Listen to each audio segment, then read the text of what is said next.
السلام علیکم نحمدہ ونصلی ونسلم علی رسولہ الکریم۔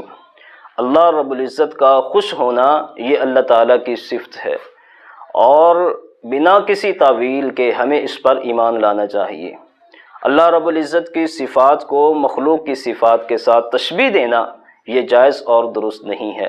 اللہ تعالیٰ کا خوش ہونا ویسے ہی ہے جیسے اللہ رب العزت کی شان کے لائق ہے، اور وہ بندہ بڑا ہی خوش نصیب ہے جس پر اللہ رب العزت خوش ہو جائیں۔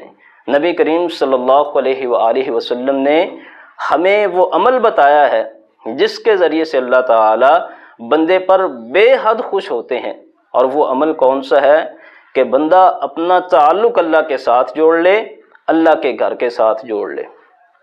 سنن ابن ماجہ شریف میں حدیث ہے، نبی کریم صلی اللہ علیہ وسلم نے فرمایا ما توطن رجل مسلم المساجد للصلاة والذکر الا تبشبش اللہ لہ کما یتبشبش اہل الغائب بغائبہم اذا قدم علیہم۔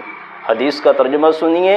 رسول اللہ صلی اللہ علیہ وسلم نے فرمایا کہ جو بندہ مسجد کو اپنا وطن بنا لیتا ہے، اپنا گھر بنا لیتا ہے، قیامانہ کے پابندی کے ساتھ مسجد میں حاضر ہوتا ہے، نماز کا اہتمام کرتا ہے، ذکر و اذکار کا اہتمام کرتا ہے، اللہ رب العزت اس بندے پر اتنا خوش ہوتے ہیں کہ جتنا کوئی بندہ غائب رہنے کے بعد، گھر سے غائب رہنے کے بعد واپس لوٹے تو اس کے گھر والے اس پر خوش ہوتے ہیں۔